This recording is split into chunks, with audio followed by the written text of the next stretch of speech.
Batman live in Bruce Wayne's basement? No, Bruce Wayne lives in Batman's attic. Batman was one of the many breakout stars in the first Lego movie. What helped was the fresh take on the character, a caped crusader who was overflowing with ego and bravado. Despite this version of the character in his solo film being generally beloved, most people tend not to give the character a second thought. He's usually written off as just another iteration of the hero. I think this version of the character is unique from other versions of Batman, and I'd like to examine what makes him and his story so interesting. The appeal of Lego Batman is simple, but the components that make up that appeal are far more complex. The appeal of Lego Batman comes from the subversion of expectations through creating an unusually realistic Bruce Wayne. The intrigue of Bruce Wayne comes from how the character bucks the stereotypes of the billionaire bachelor archetype. While Bruce's outside persona can be sociable, he isn't vain or loud or chauvinistic. He can be quiet, thoughtful, and introspective.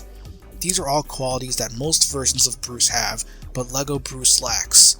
The humor of the character comes from the contrast between our expectations of how Bruce or Batman should act and how someone with near infinite fame and fortune would actually act. There's also the meta aspect to the character as well. This Batman isn't just one version of the character, he's a composite of every version that has ever existed. This Batman has over 80 years of success and victories across countless comics, movies, cartoons, and games. It stands to reason that the real-world success of the intellectual property would inflate the ego of the character. He inherits the combined knowledge of his past selves without any of the humility. A lot of this was evident in his appearance in the Lego Movie, but his solo film expands on this character in fascinating ways. While in other stories the persona of Batman is forged by guilt, Lego Batman is forged by pride. Unlike most Batman who view the role as a burden, Lego Batman enjoys being a superhero. However, that role enables and exacerbates his issues and weaknesses. By making and examining this extremely divergent iteration of this character, the film is able to explore what makes the character, both this unique version and the franchise as a whole, interesting. As mentioned previously, the persona of Lego Batman is one defined by ego. This ego is what prevents him from developing the one thing that he needs: a family. Batman is incapable of forging relationships as it requires him to lower his guard and humble himself to open up. To accept people into his life would require him to accept the truth that he can't solve any problem, both physical and emotional ones. His identity is built on the idea of being a one-man army. Creating relationships dismantles that identity and forces Batman to rethink how he defines himself. The challenges that Batman faces in the movie often have him choose between maintaining his pride and identity or risking dismantling that for a chance at friendship. Most versions of Batman are forged by fear, being forced to conquer it and eventually learning to weaponize it. Lego Batman is also defined by fear. However, the persona of Batman is a shield to hide himself from the challenges of the real world.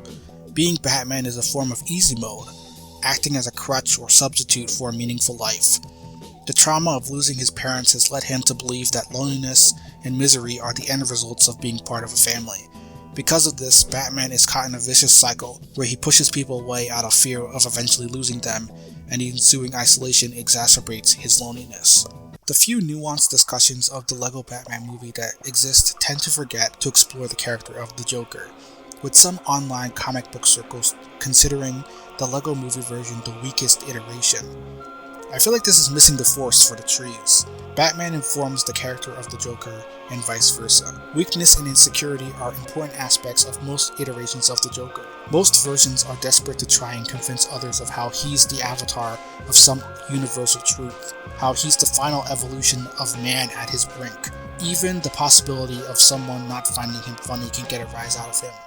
So it stands to reason that the Batman at his most egotistical would come in tow with the Joker at his most insecure. As I mentioned before, both of these characters inform each other. So while Batman becomes a simple egomaniac, the Joker becomes a complicated empath. He's a paradox, somehow being both a better and worse person than Batman. The Joker recognizes the importance of relationships, but he lets his insecurities push away the people who actually supported him. His obsession with being seen as a scary and evil villain causes him to trade his old crew for a worse one that manages to respect him even less than everyone else. He takes Batman out of his life when he realizes he isn't appreciated, but then funnels his frustrations through destruction. Lego Movie Joker is a strange and fascinating version of the character. He understands the power of friendship, but lacks the self-awareness or support group to apply those lessons and better himself. Lego Batman is able to save the day and create relationships by setting aside his ego and facing his fears. It was his ego that prevented him from recognizing the need to change, and his fear that prevented him from actually applying those changes. Throughout the film, Batman invokes a fake vapor of bravery. However, he becomes truly brave when he recognizes the need for community and the reward of friendship. The Lego Batman movie, in spite of its wild interpretations of the characters and world, are able to capture what makes the hero so beloved. It's also able to capture the character's ability to adapt and change, both in Gotham and in our world.